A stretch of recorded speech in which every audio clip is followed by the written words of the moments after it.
Welcome to episode 13, Inflation and Purchasing Power. Today's theme is money loses value over time. And if you have one statement to remember this. Growth must outpace inflation. So we've talked about diversification and portfolio structure. Today we're talking about something quieter, but just as powerful, inflation. And we're organizing this into three parts. What inflation actually is, the difference between nominal and real returns, and how inflation affects savings over time. Because money doesn't just grow, it also erodes. And today we're walking with Mr. Thompson, because when you've lived through decades, you've watched price change in real time. Mr. Thompson likes to tell a simple story. In 1972, he bought his first home for about $30,000. At that time, it felt enormous. Today, that same house is worth many times more. And that raises an important question he eventually asked. Did the house become dramatically better, or did the dollar become less powerful? That question leads us directly into inflation. And the core idea here is, inflation is the gradual increase in prices across an economy over time. When prices rise, purchasing power fails. Purchasing power simply means how much your money can buy. If prices go up, but your income stays the same, your money buys less. You can see this clearly with everyday items Mr. Thompson remembers. Decades ago, a gallon of regular gasoline ran you 36 cents. The cost of groceries tells the same story. Bananas were reliably priced at just 9 cents a pound. When prices rise across the board, but your income stays exactly the same, your money buys fewer goods. This concept is called purchasing power. This chart shows what happens when prices increase by small amounts over long periods. Annual inflation of 2 or 3% sounds harmless year to year. But as those small percentages compound, the gap between what money used to buy and what it buys today exponentially widens. There are three common drivers to inflation. Strong demand, so more buyers than supply, rising production costs, and expansion of the money supply. Mr. Thompson didn't need the technical terms. He just noticed the pattern. Things kept getting more expensive over time. Inflation often can sound small. Oftentimes the government will say, oh, it's just 2% over a year. But that inflation, it compounds. Small increases repeated over decades create major change.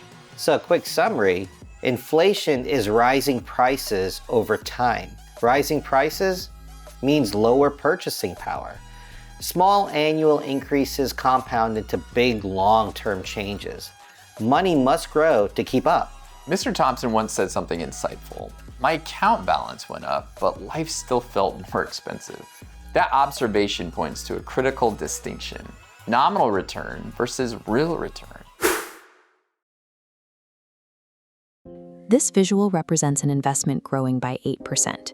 We call this the nominal return. It is the surface growth rate of an investment, measured before factoring in the damage of inflation. Now, when we adjust this by subtracting inflation, say 3%, we are left with a real return of 5%. This real return is the actual growth rate, and it is the only metric that dictates your true purchasing power. Bigger numbers on a screen do not automatically equal more wealth. True wealth is measured strictly by how much your money can actually buy in the real world. The best way to visualize real returns is to imagine your money walking on a moving treadmill.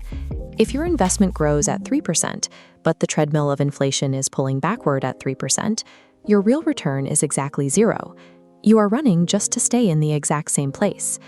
To actually build wealth, your investment's growth rate must physically exceed the speed of the inflation belt. Because the economic ground is constantly moving backward beneath you, idle money will always be dragged backward with it. Your money must be put to work just to survive. So here's a $10,000 thought experiment. We'll use Mr. Thompson. Mr. Thompson often asks younger investors a simple question. What happens if you leave $10,000 in cash for 20 years? The number doesn't change. The number doesn't change. It still says $10,000, but prices keep rising. And if inflation averages around 3% for long periods, prices can rise dramatically over decades, which means that same $10,000 buys less and less over time. Your dollars stay the same, their power changes. So Mr. Thompson learned to separate two roles. Saving protects short-term stability, investing protects long-term purchasing power. He separates his money into two distinct roles, saving and investing. Saving protects short-term stability. Cash is strictly for emergencies and paying bills. It is highly secure today, but it is guaranteed to erode in purchasing power over the long term. Investing, on the other hand, means buying productive assets. This strategy is designed for long time horizons, specifically to outpace that treadmill of inflation. Holding real assets that adjust with rising prices turns an economic headwind into a tailwind, preserving your buying power across decades. In a system where money loses value over time, standing still financially is identical to moving backward. So near the end of his career, Mr. Thompson noticed something powerful. Sometimes inflation and asset values rise together. He bought his house back in 1972 for about $30,000. Today, it's worth around $600,000. And here's what's interesting. The house didn't magically become 20 times better. In fact, it's now more than 50 years older. It has experienced normal wear and tear. It has needed repairs and maintenance over the decades. So what happened? Well, two forces were working at the same time. The purchasing power of the dollar declined because of inflation, and asset values, especially housing, rose dramatically over long periods. Because Mr. Thompson held that asset over time, those forces worked in his favor. This doesn't mean every asset always rises, and it doesn't mean homes only go up, but it does illustrate an important principle.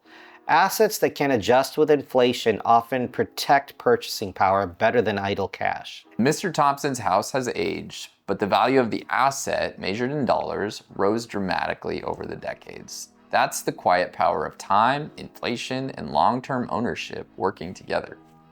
Mr. Thompson didn't panic about inflation. He adjusted. He kept emergency savings stable, invested consistently over decades, held real assets like his home. Inflation never disappeared. Prices kept rising slowly, but his strategy accounted for it because the goal wasn't just bigger numbers, it was preserved purchasing power. So today wasn't about fear of rising prices, it was about understanding what inflation actually does. We covered what inflation is, the gradual rise in prices that reduces purchasing power. We clarified nominal versus real returns and why growth only matters if it exceeds inflation. We examined savings and why cash protects the short term, but not always the long term. Finally, here's the big idea. Standing still financially can mean moving backwards in real terms. Growth must outpace inflation.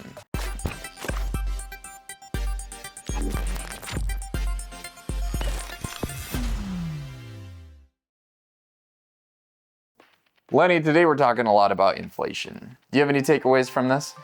Yeah, very similar to Mr. Thompson, I remember my parents bought our home and they bought it for about $200,000.